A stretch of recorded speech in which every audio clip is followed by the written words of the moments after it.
Alam naman natin, mga boss, chief amo, sir, na talagang walang preno si dating Pangulong Duterte sa kanyang mga mautog rallies na 'yan. Ano po, at alam din po natin kung sino ang humahawak ng komite para po pag-usapan yung walang katorya-torya 'no, na pekeng dokumento.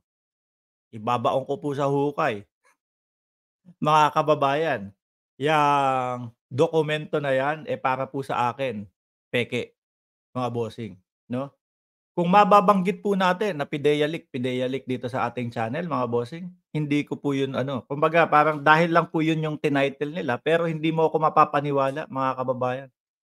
Kahit iharap mag face to face kami ni Bato, "Mark, naniniwala, ba't hindi ka naniniwala?" Ibig sabihin mo peke yung sinasabi ko.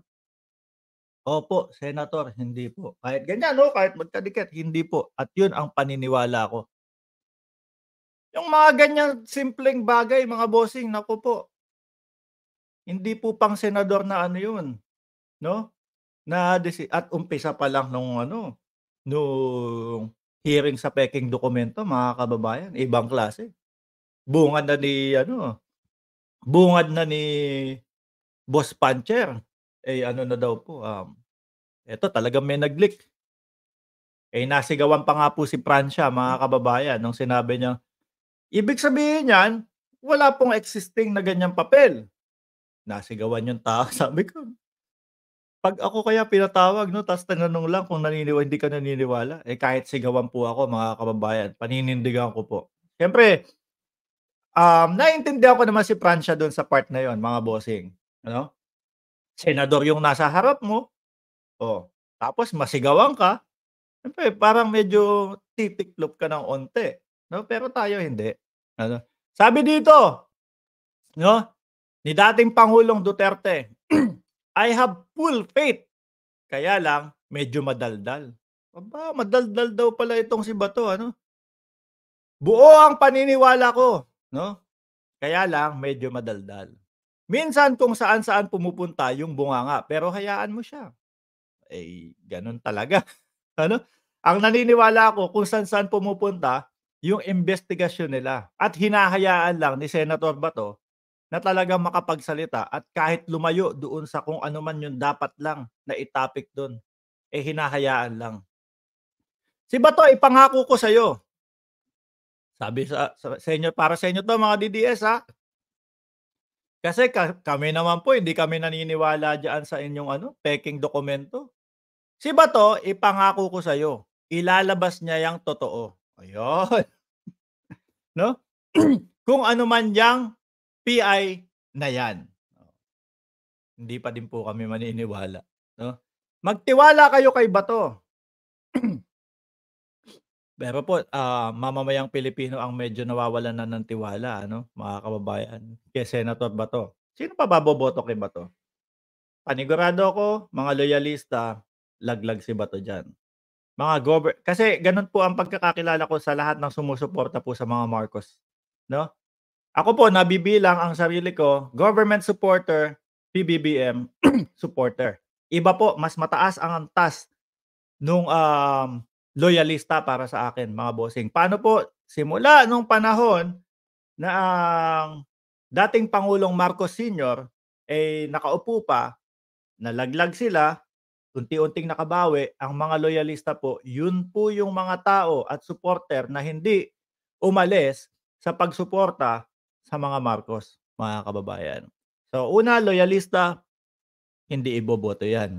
100% ako diyan. Pangalawa, yung mga government supporter, yung mga mangilan-ngilan dito sa atin, malabo din po, mga kababayan. Pangatlo, mga kakamping, ay lalo po, mga boss, chief, amo, sir. Imposibleng makakuha ng boto si Bato and mga DDS.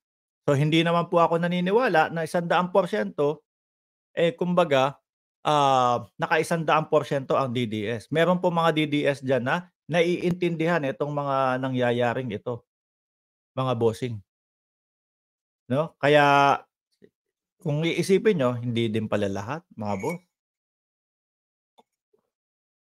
Kaya nga sabi po ni Bato, uuwi na lang ako ng Davao kung ayaw niyo sa akin. Mukhang gano'n naman po ang mangyayari. sa susunod na eleksyon. Magtiwala kayo kay Bato, PMA yan. Mahusay na opisyal at straightforward sa buhay niya. Oh. Sa pinakamahabang panahon, he worked for me. He is good and he will be a leader of our country. Yun nga po ang problema ngayon, mga bossing, no? Nandito po sa mga DDS o nasa mga Duterte po yung tinatawag na kiss of death, mga kababayan. Na kapagka sa iyo lumapit 'to, dati po lagi natin sinasabi nung panahon ng eleksyon, 'pag ikaw isang politiko, nalinya ang pangalan mo sa mga kakamping o sa mga pinklawan, 'no? Hindi ko na po masyadong inaano, hindi na masyadong binibigkas yung mga pinklawan o mga dilawan. Kasi po yun yung pang-insulto natin sa kanila dati, eh. Eh, nakikita naman po natin ang kanilang mga suporta, 'no, sa ating pangulo ngayon. Nakikita nila yung mga ginagawa ng pangulo ngayon, kaya nirerespeto nila. Kaya ibalik din natin sa kanila yung respeto, mga kababayan, 'no?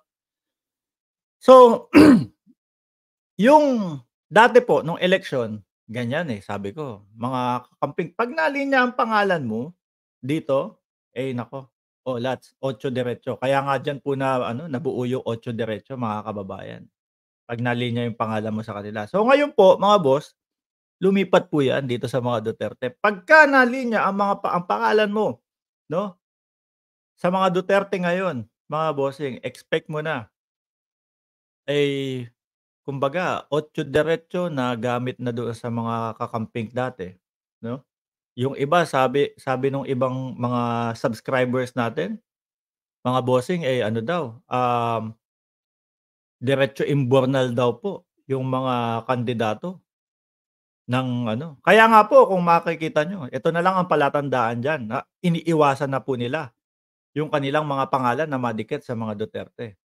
Yung PDP walang laban na lang po, mismong sila, 'no? Eh, wala kaming pakialam diyan, hindi kami kasali kung ano man ang sabihin ni Duterte. Eh, maaapektuhan po, uulitin ko, maaapektuhan po yung pinakamalakas pinakamalakas nilang kandidato na si Ipe Salvador, mga bossing. Eh, baka nandiyan din si ano, Harry Roque. O maapektuhan po yung pinakamalalakas nila, mga kababayan.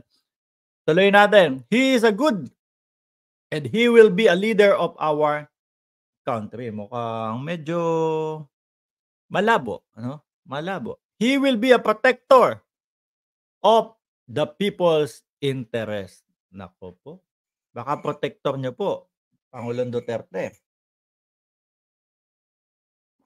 Kasi po sa ngayon, eh, yun yung napapansin namin at yun yung nababasa namin doon sa inyong mga galaw. Ayan, 'di ba? Kasi mahirap itanggi po, mga kababayan, yung mga kilos po nila. Napakahirap pong itanggi yun na talagang kailangan, eh, rim protector sila, ika nga sa basketball, taga-supalpal, 'no? Yung mga gustong mag-shoot kay dating Pangulong Duterte. Eto yung topic natin. Dito na po talaga hawakan niyo yung mga kapitbahay ninyo diyang ano, ha, mga kapitbahay niyo diyang DDS. Naku po, baka magwala, eh. Kung sakali po, ako'y hihiling sana sa inyo na kung meron kayong katabing DDS diyan, mga kababayan, preparahan niyo na, oh, lagyan niyo ng amlodipine sa gilid nila. Yung amlodipine po pampakalma, pampababa ng presyon ng dugo.